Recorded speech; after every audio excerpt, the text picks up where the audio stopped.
Dear students of intermediate, today I am going to teach you the last topic of narration, exclamatory sentence.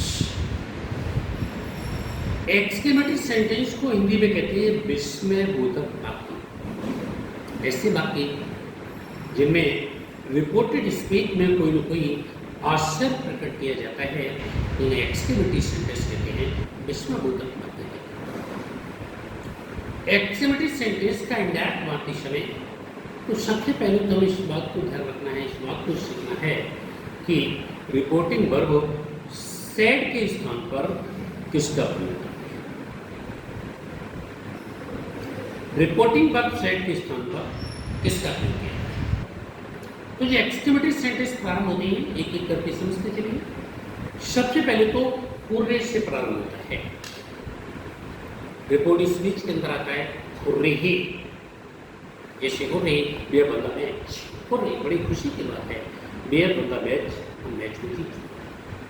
तो hurray यहाँ पर प्रसन्नता को व्यक्त कर रहा है, तो सेड के स्थान पर लगाएंगे एक्सक्लेम्ड विद जॉय। क्या लगाएंगे बच्चों? Exclaimed with Joy. इसके बाद एक्सक्लेमेटरी सेंटेंस एलास से प्रारंभ होता है। एलास, एलास का मतलब होता है बड़ी दुख की बात है। जैसे alas he is no more, alas बड़ी दुख की बात है, ही इज नो मोर, वह अधिक समय तक नहीं रहा, नहीं उसके साथ नहीं रहती। तो इसमें दुख व्यक्त किया जा रहा है, तो यहां पर लगाएंगे एक्सक्लेम्ड विद सॉरो। क्या लगाएंगे बच्चों?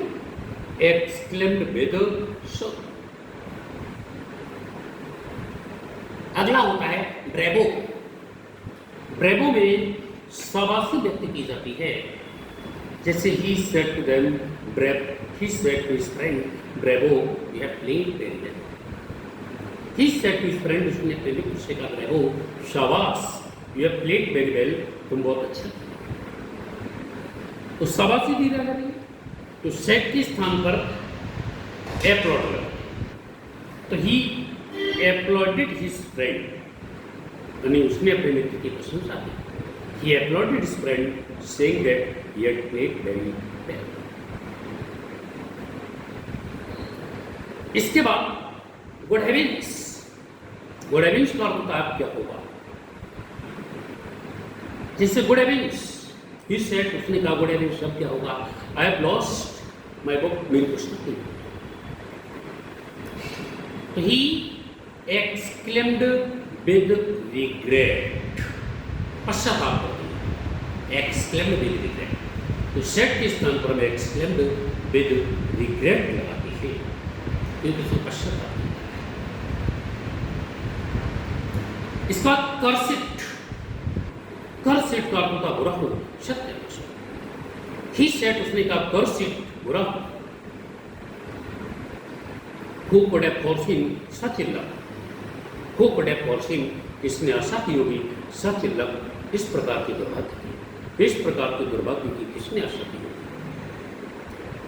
तो इसका इंडेक्ट बनाएंगे, तो सेड के स्थान पर रिपोर्टिंग वर्ब के स्थान पर लगाएंगे एक्सक्लेम्ड विद एन ओथ। तो ये exclaimed with N oath that nobody could have foreseen सच।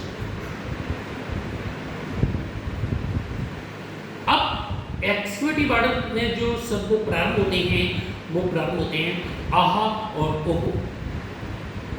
तो आहा और ओहो वाले वाक्य में मुझे ये देखना पड़ता है कि उसमें प्रसन्नता से भरी बात कही गई है या दुख से भरी बात कही गई है। क्यों? आहा और ओहो की बात प्रसन्नता भी व्यक्त हो सकती है और दुख भी व्यक्त हो सकता है। यदि प्रसन्नता व्यक्त है तो हम लगाएंगे एक्सक्लेम्ड विद जॉय, और दुख व्यक्त है तो हम लगाएंगे एक्सक्लेम्ड विद सॉरो। तो उस प्रकार के वाक्य हो गए जो एक्सक्लेमेटरी वर्ड से प्रारंभ होते हैं, जैसे hurray, alas, bravo, good heavens, curse it, aha और ओहो। अब मैं दूसरे प्रकार के एक्सक्लेमेटरी सेंटेंस की बात कर रहा हूं जो व्हाट या हाउ से प्रारंभ होते हैं। दो प्रकार के। अब मैं दूसरे प्रकार की बात कर रहा हूँ जो व्हाट या हाउ से प्रारंभ होता है। जैसे he said what a nice flower it is. He said, उसने कहा what a nice flower it is, ये कितना सुंदर है। तो इसका मतलब कितना सुंदर फूल है प्रश्न नहीं किया है, क्योंकि लास्ट में समुद्र का चिन्ह होता है, सारे पे एक्सक्लूसिव होता है। तो यहाँ पर कोई प्रश्न नहीं किया गया है, बल्कि फूल की सुंदरता पर आश्चर्य प्रकट किया गया है। तो व्हाट या हाउ से प्रारंभ होने वाले वाक्य में सेड के स्थान पर हम केवल एक्सक्लेम्ड लगाते हैं। तो ये एक्सक्लेम्ड और एक्सक्लेम्ड के बाद सब्जेक्ट लाते हैं द फ्लावर। और जो व्हाट या हाउ होता है इसे बाद में ले जाते हैं वर्ब से पूर्व, यानी एडजेक्टिव या एडवर्ब से पूर्व लाते हैं। तो व्हाट या हाउ का क्या करते हैं? व्हाट या हाउ को हटा करके इसके स्थान पर वेरी या ग्रेट का प्रयोग करते थे। अब बच्चे इस बात को समझना कि वेरी कहां पर आएगा, ग्रेट कहां पर आएगा। तो व्हाट के बाद यदि कोई एडजेक्टिव है, मोस्टली एडजेक्टिव होते हैं, तो व्हाट के बाद यदि कोई एडजेक्टिव है तो हम लगाएंगे वेरी। जैसे व्हाट या हाउ के बाद एडजेक्टिव तो वेरी लगाएंगे। जैसे मैंने कहा how beautiful the flower is, how beautiful, कितना सुंदर द फ्लावर इज ए फूल।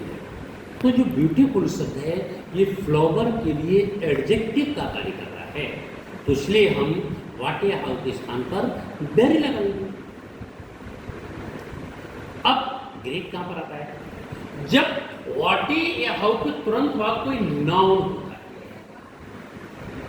जैसे एन ओल्ड मैन सेड, एक वृद्ध व्यक्ति ने कहा what A fool I am, मैं कितना बड़ा फूल। तो जो फूल शब्द है ये नाउन है, क्योंकि इसका एडजेक्टिव फूलिश होता है, तो फूल नाउन। इसलिए यहां पर व्हाट या हाउ के स्थान पर हम वेरी लगा करके ग्रेट लगाएंगे। तो इसका बनेगा and old man exclaimed that he was a great fool। तो ये बच्चों मैंने बता दिया कि सेड के स्थान पर क्या आता है। फिर एक बार समझ लें, जब वाक्य होने से प्रारंभ होता है तो प्रसन्नता व्यक्त की जाती है, एक्सक्लेम्ड विद जॉय या एक्सक्लेम्ड विद डिलाइट लगाते हैं। जब एलास से रिपोर्ट स्पीच प्रारंभ होती है तो दुख व्यक्त किया जाता है, दुख वाले में एक्सक्लेम्ड विद सॉरो लगाते हैं।